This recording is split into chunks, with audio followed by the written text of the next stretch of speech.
Hello friends, स्वागत है आपका हमारे यूट्यूब चैनल फार्मा क्रिएटर्स पर।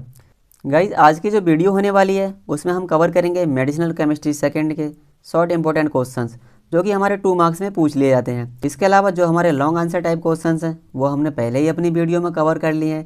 गाइज, अगर आपने हमारी पिछली वीडियोस नहीं देखी हैं जिसमें हमने सभी सब्जेक्ट के long answer type questions cover किए थे तो आप उन्हें देख सकते हैं, जिनका लिंक वीडियो के डिस्क्रिप्शन में दे रखा है, या आप हमारे चैनल पर बी फार्म 5th सेमेस्टर के इंपॉर्टेंट क्वेश्चंस की प्लेलिस्ट को भी चेक कर सकते हैं।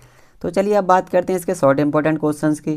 तो गाइस, जैसा कि हमने जो हमारे लॉन्ग आंसर टाइप क्वेश्चंस थे उनमें हमने टोटल 17 क्वेश्चन मेंशन किए थे, तो इसमें हमने टोटल 20 क्वेश्चंस मेंशन किए हैं। कुल मिला के हमारे टोटल क्वेश्चंस 37 हो गए। तो अगर आप ये 37 क्वेश्चंस अच्छे से पढ़ के जाते हैं तो यकीन मानिए गाइस, आप एग्जाम में अच्छे मार्क्स गेन कर सकते हैं। तो जैसा कि गाइस हमने पहले भी आपको बताया था, जो हमारे जितने भी क्वेश्चंस हैं या लॉन्ग आंसर टाइप क्वेश्चंस हैं या शॉर्ट आंसर टाइप क्वेश्चंस हैं उन सभी को हम यूनिट वाइज मेंशन करते हैं। तो हमने जो शॉर्ट आंसर टाइप क्वेश्चंस हैं इनको भी हमने यूनिट वाइज मेंशन किया है। जैसे कि हमारी 5 यूनिट्स हैं तो 5 यूनिट में जितने भी हमारे क्वेश्चंस हैं उनको हमने अलग अलग मेंशन किया है। तो चलिए देखते हैं इसकी फर्स्ट यूनिट से कौन कौन से इंपॉर्टेंट क्वेश्चन होने वाले हैं। तो इसमें हमारा पहला क्वेश्चन है, write the structure and uses of methotrexate और मरकैप्टोप्यूरिन। यहाँ पे हमने मरकैप्टोप्यूरिन और मीथोट्रिएक्सेट की स्ट्रक्चर लिखनी है और इसके यूजेस को बताना है। तो जैसा कि गाइस हम जानते हैं, जो हमारी मीथोट्रिएक्सेट ड्रग है एंटी न्यूप्लास्टिक की एंटी मेटाबोलाइट क्लास से आती है और यह है फोलिक एसिड एनालॉग। जैसा कि गाइस यहाँ पे आप देख सकते हैं, जो इसकी स्ट्रक्चर है ये हमारी फोलिक एसिड से मिलती जुलती है, तो इसको हम फोलिक एसिड एनालॉग भी बोलते हैं। तो ये हमारी एंटी मेटाबोलाइट की फोलिक एसिड एनालॉग की क्लास से आती है ड्रग। तो गाइस इसके स्ट्रक्चर को आप अच्छे से देख लें, ये हमारी फोलिक एसिड की तरह ही है, इसको याद कर लें। और अब बात करते हैं इसके यूजेस की। It is use in cancer treatment and it stop the cancer cell reproducing. Means ये हमारे कैंसर के ट्रीटमेंट में यूज होती है और जो कैंसर की सेल का रिप्रोडक्शन होता है उसे ये इनहिबिट करती है या स्टॉप करती है। इसका नेक्स्ट यूज है यूज्ड एज एन इम्यूनोसप्रेसेंट, और ये एक इम्यूनोसप्रेसेंट की तरह भी यूज होती है। ये हमारे इम्यूनो सिस्टम को एक तरह से शांत कर देती है, उसे सप्रेस कर देती है। चलिए अब बात करते हैं इसके नेक्स्ट क्वेश्चन की। इसमें हमारा सेकंड क्वेश्चन आता है, discuss the mechanism of gastric proton pump inhibitor.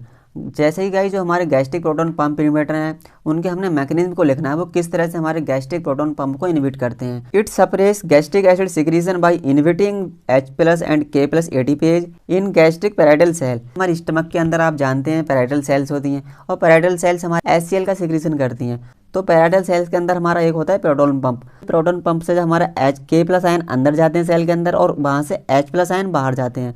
तो जब H+ आयन बाहर जाते हैं तो H+ आयन ही हमारे रिस्पॉन्सिबल होते हैं HCl के सिक्रीशन के लिए। तो जो हमारे गैस्ट्रिक प्रोटॉन पंप इनहिबिटर होते हैं ये पंप की एक्टिविटी को रोक देते हैं, मीन्स उसके पंप को इनहिबिट कर देते हैं, जिससे कि हमारे कोई भी ना तो हमारे K+ आयन अंदर जाते हैं सेल के और ना ही हमारे H+ आयन बाहर आते हैं सेल से।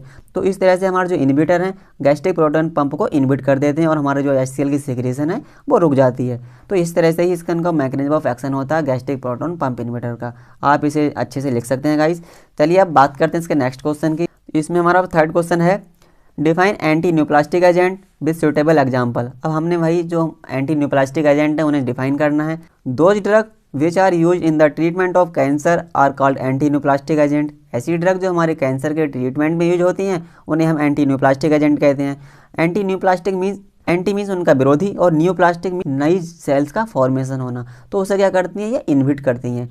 तो यही हमारी एंटी न्यूप्लास्टिक एजेंट होते हैं। नेक्स्ट इसके एग्जाम्पल की बात करें हम तो इसमें हमारी 2 ड्रग आती हैं, मैक्लोरिथामाइन और क्लोरेम्ब्यूसिल। ये दोनों एग्जाम्पल हमारे एंटी न्यूप्लास्टिक एजेंट के।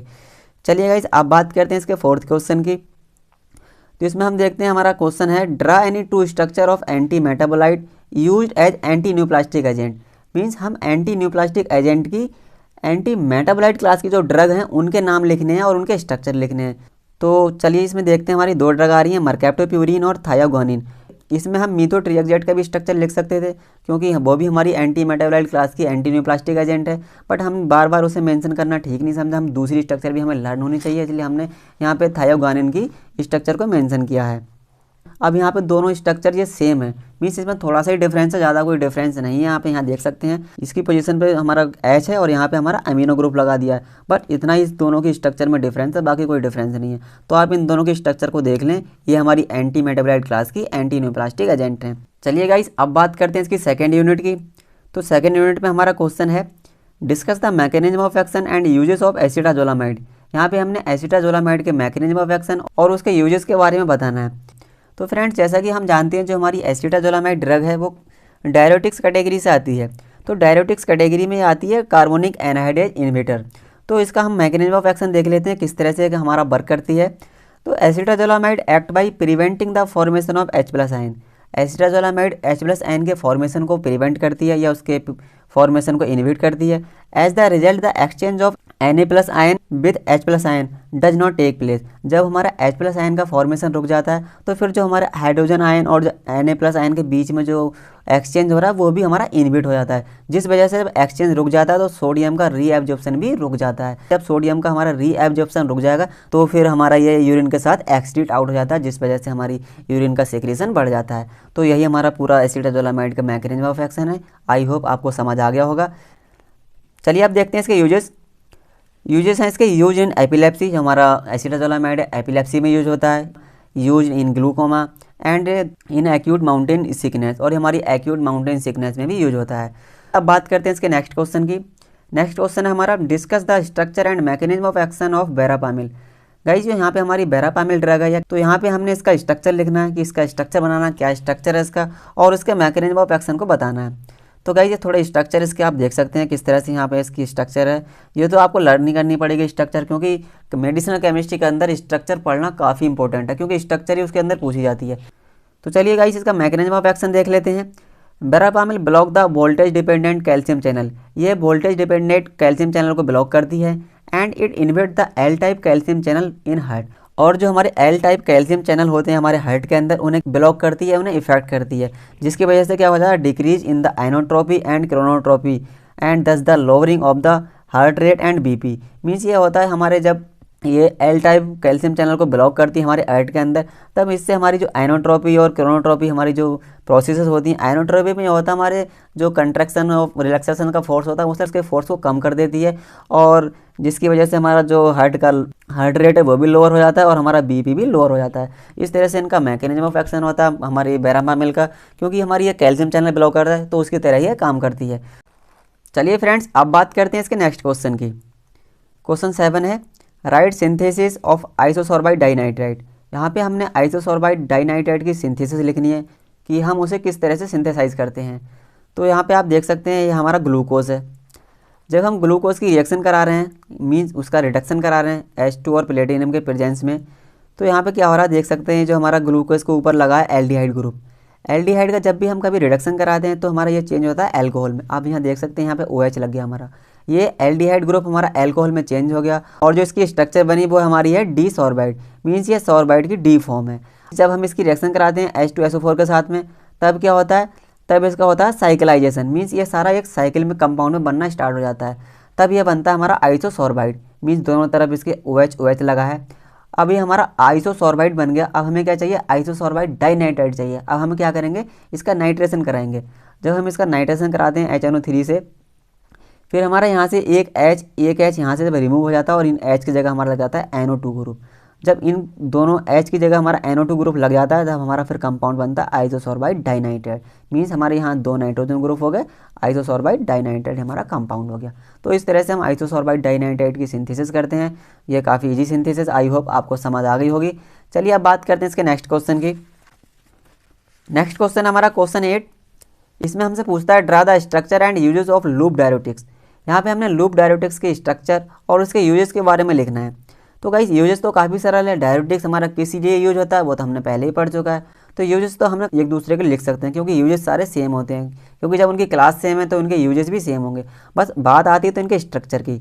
आप इनके स्ट्रक्चर को ध्यान से देख के जाना कि कौन सी स्ट्रक्चर में कहाँ पे कौन सी रिंग प्रेजेंट है और कौन सा कंपाउंड कहाँ पे लगा हुआ है। तो यहाँ पे देख ले रहे हैं, इसकी हमारी ड्रग है लूप डायरेटिक्स में हमारी 2 ड्रग आती हैं, फ्यूरासेमाइड एंड दूसरी है ब्यूटा और दूसरी हमारी ब्यूमेटानाइड। तो ये 2 ड्रग है हमारी लूप डायरेटिक्स की। इनकी दोनों की स्ट्रक्चर आप कॉपी में बना के काफ़ी प्रैक्टिस करने के बाद ही जाएं, क्योंकि जब आप प्रैक्टिस करेंगे इनके स्ट्रक्चर की तभी आप इसको याद कर पाएंगे अच्छे से। अब इनकी बात करते हैं यूजेस की। तो यूजेस में आप देख सकते हैं यहाँ पे हमारा पहला यूज है in treatment of oedema related to CHF। जो हमारी डायरेटिक्स हैं CHF में भी यूज होते हैं, कंजस्टिव हार्ट फेलियर में, तो इनका ये भी यूज है। एडेमा में भी यूज होते हैं हमारे, एंड रीनल डिजीज़ में भी इनके काफ़ी यूजेस हैं डायरेटिक्स के। And it is use in hypertension, और हमारे जो डायरेटिक्स हैं वो हमारे हाइपरटेंशन में भी यूज होते हैं। जितनी भी हमारी डायरेटिक्स क्लास की जो भी ड्रग्स आएंगे उनके सारे यूजेस सेम होंगे, तो आप ड्रग्स में थोड़ा यूजेस को देख लें अच्छे से। चलिए अब बात करते हैं इसकी यूनिट थर्ड की। इसके यूनिट थर्ड से कौन कौन से क्वेश्चंस होने वाले हैं हमारे। तो क्वेश्चन इसमें पहला है define anticoagulant with the example. Means हमें एंटीकोगुलेंट को डिफाइन करना है उसके एग्जाम्पल के साथ में। तो anticoagulant are those drug which prevent और decrease the coagulation and formation of thrombus और clot in the blood. Means anticoagulant ऐसी ड्रग होती हैं जो कि प्रिवेंट करती हैं और डिक्रीज करती हैं कोगुलेशन को। एक तरह से जो हमारा ब्लड है, ब्लड के अंदर सेल्स प्रेजेंट होती हैं, तो उन सेल्स के कोगुलेशन को रोकती हैं। मीन्स जो सेल हैं वो आपस में मिले ना, एग्रीगेट ना हो, उनके एग्रीगेशन को रोकते हैं हमारे anticoagulant. And formation of thrombus, blood का क्लॉट बन जाना, थक्का जम जाना, उन सबको जो हमारे एंटीकोगुलेंट है उससे प्रिवेंट करते हैं, रोकते हैं। इसमें हमारी 2-3 ड्रग आती हैं, एग्जाम्पल यहाँ देख सकते हैं आप। वारफेरिन है, एनिसिडायोन है एंड क्लोपिडोग्रेल है। ये सारी हमारी ड्रग्स हैं जो हमारी एंटीकोगुलेंट की तरह वर्क करती हैं। चलिए अब नेक्स्ट बात करते हैं इसके नेक्स्ट क्वेश्चन की। तो नेक्स्ट क्वेश्चन हमारा क्वेश्चन 10, इसमें हम देख सकते हैं उसमें स्ट्रक्चर पे ज़्यादा फोकस किया हमने, क्योंकि हमने जो भी प्रीवियस ईयर के एग्जाम पेपर जितने भी थे हमने सबको एनालाइज किया, तो इसमें सबसे ज़्यादा स्ट्रक्चर और यूजेस ही पूछे गए थे और उसके मैकेनिज्म ऑफ एक्शन। तो आपने मेडिसिनल में उसके स्ट्रक्चर को काफ़ी अच्छे से फोकस करना है गाइस। ये बार बार मैं आपको यही बता रहा हूँ कि आप स्ट्रक्चर अच्छे से देख लें। तो चलिए अब देखते हैं इसमें नेक्स्ट क्वेश्चन है हमारा give the name and the structure of the drug use in the congestive heart failure. Means जो हमारी drug congestive heart failure means CHF में यूज हो रही हैं, उनके हमें स्ट्रक्चर बनानी है और उनके यूजेस लिखने हैं। तो गाइज यहाँ पे हमारी 2 ड्रग आती हैं कंजस्टिव हार्ट फेलियर में जो यूज हो रही हैं। पहली है हमारी डिजॉक्सिन एंड दूसरी है डिजिटॉक्सिन। ये हमारी डिजिटॉक्सिन की हो गई और जो ऊपर हमने मेंशन किया ये हमारी डिजॉक्सिन की स्ट्रक्चर हो गई। ये दोनों ही कार्डिक ग्लाइकोसाइड हैं और हमारे कंजस्टिव हार्ट फेलियर में यूज होते हैं। तो इन दोनों के स्ट्रक्चर को आप अच्छे से प्रैक्टिस करके जाएं गाइस, क्योंकि प्रैक्टिस करेंगे तभी ये याद होंगे। स्ट्रक्चर थोड़े लेंथी हैं, क्योंकि हम जैसे अगर ऐसे ही पढ़ के चले गए तो कौन सा कंपाउंड कौन सा ग्रुप कहाँ पे लगा है हम ये भूल जाएंगे और हमारी पूरी स्ट्रक्चर गलत हो जाएगी। आई होप आप इसे अच्छे से कर पाएंगे। चलिए नेक्स्ट बात करते हैं नेक्स्ट क्वेश्चन की। नेक्स्ट क्वेश्चन हमारा question 11 give the structure and mechanism of action of any one anti hyperlipidaemic agent. यहाँ पे हमने हाइपरलिपिडेमिक एजेंट के हमने यहाँ पे किसी एक का भी स्ट्रक्चर और उसके मैकेनिज्म ऑफ एक्शन के बारे में बताना है। एंटी हाइपरलिपिडेमिक कोई भी ड्रग हो, किसी एक का भी हम बना सकते हैं। तो गाइज यहाँ पे जो हमने ड्रग मेंशन की है उसका नाम है क्लोफाइब्रेट। तो यहाँ पे जो भी हमने स्ट्रक्चर बनाई है वो क्लोफाइब्रेट की बनाई है और हम क्लोफाइब्रेट की मैकेनिज्म ऑफ एक्शन को बताएंगे यहाँ पे। तो अब इसके मैकेनिज्म ऑफ एक्शन को देख लेते हैं। चलिए फ्रेंड्स अब बात करते हैं इसके मैकेनिज्म ऑफ एक्शन की।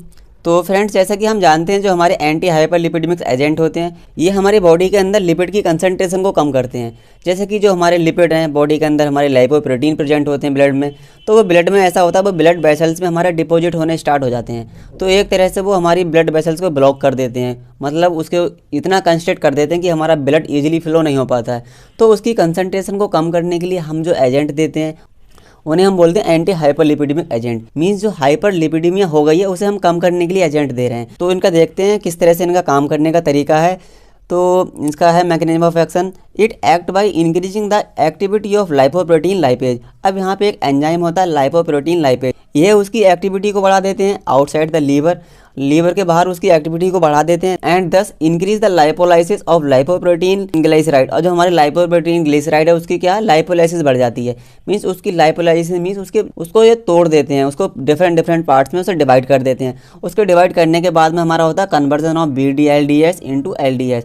BDLDS means very low density lipoprotein into low density lipoprotein, ये उसमें से कन्वर्ट कर देता है और इसी तरह से अपना मैकेनिज्म ऑफ एक्शन दिखाता है। तो गाइस ये ओवरऑल हमारा मैकेनिज्म ऑफ एक्शन हो गया हमारे एंटी हाइपरलिपिडेमिक एजेंट्स का। तो गाइस आपको समझ आ गया होगा तो आप इसे अच्छे से लिख सकते हैं। तो चलिए बात करते हैं नेक्स्ट क्वेश्चन की। हमारा नेक्स्ट क्वेश्चन है इसमें discuss the synthesis of disopyramide phosphate. अब यहाँ पे डाइसोपैरामाइड फॉस्फेट की सिंथेसिस को हमने डिस्कस करना है। तो चलिए इसकी सिंथेसिस देखते हैं। यहाँ पे हम ले रहे हैं 2 कंपाउंड, एक ले रहे हैं बेंजाइल साइनाइड और दूसरा ले रहे हैं 2-ब्रोमोपाइरिडीन।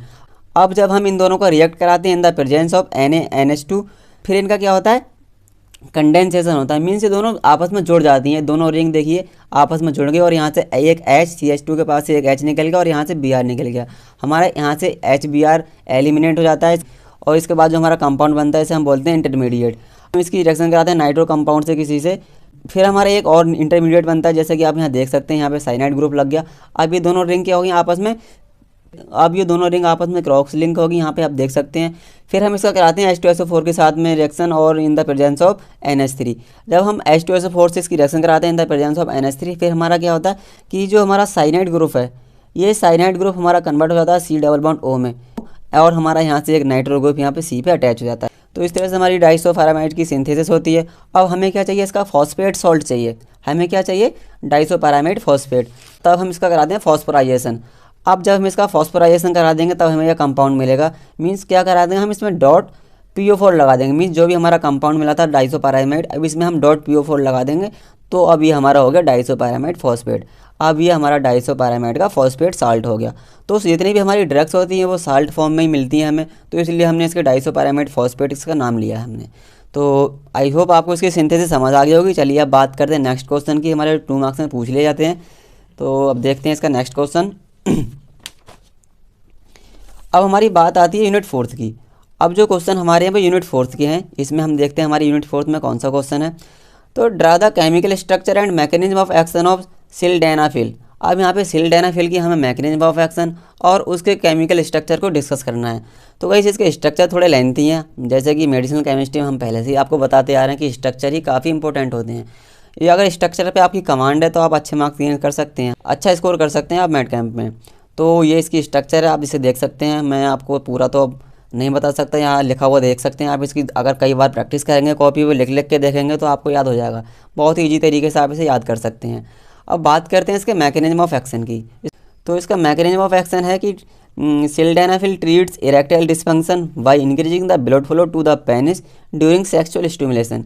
इसका काम क्या होता है, जो हमारा सिल्डेनाफिल है ये ट्रीट करता है हमारे इरेक्टाइल डिस्फंक्शन के लिए। ये हमारी एक डिजीज़ होती है जो मेल के अंदर होती है, जो हमारे मेल होते हैं उनके अंदर हमारी ये डिजीज़ होती है इरेक्टाइल डिस्फंक्शन की।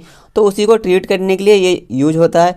और ये करता क्या, increasing the blood flow to the penis during the sexual stimulation. जब हमारा सेक्सुअल स्टिमुलेशन होता है तो उसमें क्या करता है, ये ब्लड फ्लो को बढ़ा देता है। इंक्रीजिंग द ब्लड फ्लो, ये ब्लड फ्लो को बढ़ा देता है हमारे पेनिस के अंदर, जिससे कि हमारा सेक्सुअल स्टिमुलेशन में हेल्प हो सके। तो इसी तरह से इसका मैकेनिज्म ऑफ एक्शन है सिल्डेनाफिल का। तो गाइस आई होप आपको समझ आ गया होगा। ये बस इतना छोटा छोटा मैकेनिज्म ऑफ एक्शन हम 2 मार्क्स में लिख देते हैं। तो बस यही है इसका। अब बात करते हैं नेक्स्ट क्वेश्चन की। नेक्स्ट क्वेश्चन हमारा क्वेश्चन 14। इसमें आप देख सकते हैं ये भी हमारा 4th यूनिट से ही है। What are the oral contraceptives, give example. Oral contraceptives क्या होते हैं, उनको डिफाइन कीजिए और बताइए कि कौन कौन से, उनके एग्जाम्पल के नाम भी बताइए। तो इसमें है, तो these are the those drug, जिसको हमने ब्रैकेट में बोल रखा है प्रिस्क्रिप्शन मेडिकेशन, मीन्स ऐसी ड्रग होती हैं जो डॉक्टर के द्वारा प्रिस्क्राइब की जाती हैं। And which are use to prevent pregnancy, और ये हमारी प्रेगनेंसी को स्टॉप करने के लिए या उसे प्रिवेंट करने के लिए यूज होती हैं। तो दूसरी बात यह है कि these medicines contain hormones like oestrogen and progestin, और ये जो मेडिसिन्स होती हैं वो एस्ट्रोजन हार्मोन्स और प्रोजेस्टिन हार्मोन्स को कंटेन करती हैं, और जिससे कि ये हमारे प्रेगनेंसी को प्रिवेंट करने में यूज होते हैं। तो गाइस एक तरह से हम आसान भाषा में समझें तो जो हमारी ओरल कॉन्ट्रासेप्टिव्स होती हैं ये एक तरह से ये होती हैं बर्थ कंट्रोल पिल्स। ये हमारे बर्थ को रोकती हैं, मीन्स उसे कंट्रोल करती हैं। तो अब देखते हैं इसमें एग्जांपल इसके कौन कौन से हैं। इसमें हमारी आ रही है मिफीप्रिस्टोन और नॉर्जेस्ट्रिल। ये हमारी 2 ड्रग हैं जो हमारे ओरल कॉन्ट्रासेप्टिव्स की तरह यूज होती हैं। चलिए अब बात करते हैं इसके नेक्स्ट क्वेश्चन की, जो कि हमारा यूनिट 4 का है। Define thyroid inhibitors with example. Thyroid inhibitors क्या होते हैं, उन्हें एक्सप्लेन कीजिए एग्जाम्पल के साथ में। These are those drugs which inhibit the production and release of thyroid hormone by controlling the over production of thyroid hormones. ये हमारी ऐसी ड्रग्स होती हैं जो थायराइड के प्रोडक्शन और उसके रिलीज़ को इनहिबिट कर दें या उसे ब्लॉक कर दें, एंड जो हमारे ओवर प्रोडक्शन होता है थायराइड का उसे क्या करें, कंट्रोल करें। तो इसी तरह से जो हमारे थायराइड इनहिबिटर्स होते हैं वो थायराइड जो हमारा हार्मोन होता है उसकी रिलीज, उसके प्रोडक्शन और उसके ओवर प्रोडक्शन को कंट्रोल करते हैं, वो हमारे होते हैं थायराइड इनहिबिटर्स। अब गाइस जैसा कि हम यहाँ पे जानते हैं जो हमारे थायराइड इनहिबिटर्स होते हैं वो हमारे यूज होते हैं जो भी हमारे थायराइड से रिलेटेड हमारी डिजीज़ है उन्हें ट्रीट करने के लिए यूज होते हैं। अब गाइस यहाँ पे हमारी एक डिजीज़ होती है हाइपरथायरॉयडिज्म। ये हमारी एक डिजीज़ है जिसमें हमारा थायराइड है वो बढ़ जाता है। तो इसको उसी को ट्रीट करने के लिए जो हमारे ड्रग यूज होते हैं उन्हें हम बोलते हैं थायराइड इनहिबिटर्स। ये हमारी 2 ड्रग हैं जो हमारे थायराइड को इनहिबिट करती हैं। पहली है हमारी मेथिमाजोल और दूसरी है प्रोपाइल थायोरेसिल। इन दोनों ड्रग की आप एग्जाम्पल को आप अच्छे से लर्न कर लेंगे कौन सी ड्रग किस कैटेगरी में आ रही है, जिससे कि आप एग्जाम्पल लिखेंगे तो उसकी क्लास का पता लग जाता है। तो चलिए अब बात करते हैं इसके नेक्स्ट क्वेश्चन की। नेक्स्ट क्वेश्चन किस तरह से हमसे पूछ लिया जाता है, ये यूनिट 4 से है। What are the steroidal hormones. अब स्टेरॉयडल हार्मोन्स क्या होते हैं, अब इनके बारे में हमने बताना है। Those hormones which are release from endocrine glands and contain steroidal ring are called steroidal hormones. ऐसे हार्मोन्स जो हमारे एंडोक्राइन ग्लैंड से रिलीज होते हैं और कंटेन करते हैं उसमें एक स्टेरॉयडल रिंग। ऐसे हार्मोन्स जिसकी स्ट्रक्चर में एक स्टेरॉयडल रिंग प्रेजेंट हो उसे हम बोलते हैं स्टेरॉयडल हार्मोन्स। अब जैसा कि यहाँ आप देख सकते हैं, ये हमारी स्टेरॉयडल रिंग की स्ट्रक्चर है। ये हमारी स्टेरॉयड की स्ट्रक्चर है, जिसे हम जनरली बोलते हैं साइक्लोपेंटेन फेरेंथ्रिन रिंग। ये साइक्लोपेंटेन फेरेंथ्रिन रिंग है, जिसको हम जनरली स्टेरॉयडल रिंग के नाम से भी जानते हैं। इसमें हमारी 4 रिंग्स होती हैं, ABCD। ये पूरी हमारी एक स्टेरॉयड की रिंग है। तो बस जिस हार्मोन्स के अंदर ये स्टेरॉयडल रिंग प्रेजेंट होगी उसे हम बोलेंगे स्टेरॉयडल हार्मोन्स। तो इस तरह से हम इसको डिफाइन करते हैं स्टेरॉयडल हार्मोन्स क्या होते हैं। तो अब बात करते हैं इसके नेक्स्ट क्वेश्चन की। अब हमारी आती है यूनिट 5th। इसकी यूनिट 5th में देखते हैं हमारे कौन कौन से क्वेश्चंस इंपॉर्टेंट होने वाले हैं 2 मार्क्स में। Write down the synthesis of benzocaine and procaine. यहाँ पे हमने बेंजोकेन और प्रोकेन की सिंथेसिस लिखनी है। तो हम सबसे पहले देखेंगे सिंथेसिस ऑफ बेंजोकेन। तो बेंजोकेन को किस तरह से सिंथेसाइज करते हैं उसे देखते हैं। तो इसमें हमारा है, पहला है टोलिन। हम सबसे पहले टोलिन से स्टार्टिंग करते हैं। ये हमारा जो बेंजीन के ऊपर हम CH3 ग्रुप लगा देते हैं, हमारा टोलिन बन जाता है। जब हम इसकी रिएक्शन कराते हैं कंसनट्रेटेड HNO3 के साथ में इन the presence of H2SO4, generally हम इसे बोले तो नाइट्रेशन कराते हैं हम इसका। नाइट्रेशन कराने के बाद में जैसा कि हम जानते हैं जो हमारा मिथाइल ग्रुप है वो पैरा डायरेक्टर है, तो वो NO2 ग्रुप को हमारी पैरा पोजीशन पर डायरेक्ट कर देगा। अब जो हमारा कंपाउंड बना उसे हम बोलेंगे पैरा नाइट्रोटोलिन। अब इसके बाद में हम कराते हैं इसका ऑक्सीडेशन KMNO4 प्लस H2SO4 के साथ में। जैसा कि हम जानते हैं जो हमारा KMNO4 है ये हाईली ऑक्सीडाइजिंग एजेंट है। ये हमारे मिथाइल को चेंज कर देगा एसिड में। जैसा कि आप यहाँ देख सकते हैं, इन्होंने हमारा जब हमने इसका हाईली ऑक्सीडेशन कराया तो हमारा जो CH3 ग्रुप था वो हमारा COH ग्रुप में चेंज हो गया, जिसे हम बोलते हैं पैरा नाइट्रो बेंजोइक एसिड। ये हमारा कंपाउंड बन गया। अब क्या कराएंगे, अब हम इसका कराएंगे esterification. Para nitro benzoic acid की हमने इथेनॉल से जब रिएक्शन कराई in the presence of H2SO4, then हमारा बन गया कंपाउंड ये ईस्टर। ये हमारा इंटरमीडिएट बना। अब जो हमारा इंटरमीडिएट बना है इसकी हम रिएक्शन कराएंगे, मींस एक तरह से बोलें तो हम इसका कराएंगे रिडक्शन। इसका रिडक्शन कराएंगे SN प्लस HCl की प्रेजेंट में। देन जो हमारा नाइट्रो ग्रुप है ये हमारा रिड्यूस हो जाएगा एमीन ग्रुप में, और हमारा फाइनली जो हमारा बेंजोकेन है वो हमें मिल जाएगा। तो इस तरह से हम बेंजोकेन की सिंथेसिस कर सकते हैं, हम इस तरह से बेंजोकेन को प्राप्त कर सकते हैं। तो गाइस ये हमारी बेंजोकेन की सिंथेसिस थी। अब देखते हैं इसकी नेक्स्ट सिंथेसिस किस तरह से हम जो हमारा प्रोकेन है हम प्रोकेन को सिंथेसाइज कर सकते हैं। तो इसमें हम प्रोकेन की सिंथेसिस देखेंगे। तो यहाँ पे हम लेते हैं पैरा नाइट्रो बेंजोइक एसिड। जैसा कि आप यहाँ देख सकते हैं, हमने पिछली रिएक्शन में देखा था हमारा पैरा नाइट्रो बेंजोइक एसिड। तो जब हम इसकी रिएक्शन करा रहे हैं सल्फोनाइल क्लोराइड के साथ में, देन तो जो हमारा कंपाउंड है वो पैरा नाइट्रो बेंजाइल क्लोराइड में कन्वर्ट हो जाता है। अब हम दोबारा से इसकी रिएक्शन कराते हैं NN डाइथाइल अमाइन इथेनॉल से, तो फिर ये हमारा कंपाउंड बनता है, ये इंटरमीडिएट बनाता है जिसे हम बोलते हैं। फिर हमारे ये कंपाउंड इंटरमीडिएट बनाता है, जैसा कि आप यहाँ देख सक रहे हैं। इसमें जो हमारी ईस्टर चेन, हमारी जो हमारा एस्टर ग्रुप है वो यहाँ पे लग गया, देखो COO, यहाँ पे हमारा ROO बन गया, यहाँ पे हमारा ईस्टर ग्रुप डेवलप हो गया। अब ईस्टर ग्रुप जब हमारा बन गया, अब हम इसका करा देंगे रिडक्शन। रिडक्शन कराने के बाद में जो हमारा वही फिर जो नाइट्रो ग्रुप है उसको हम एमीन ग्रुप में चेंज कर देंगे, और जो हमारी प्रोकेन है वो हमें मिल जाएगी। तो इस तरह से हम प्रोकेन की भी सिंथेसिस कर सकते हैं। काफ़ी ईजी सिंथेसिस दोनों की, आप देख सकते हैं आराम से एक ही पेज में लिख सकते हैं। आप इसको जब बार बार ट्राई करेंगे बनाने की तो आप इसे बना सकते हैं। चलिए फ्रेंड्स, अब बात करते हैं इसके नेक्स्ट क्वेश्चन की। तो नेक्स्ट है write a short note on thiazolidinediones. अब यहाँ पे जो हमारे थायोजोलिडी डायोन्स हैं इसके ऊपर हमने एक शॉर्ट नोट लिखना है।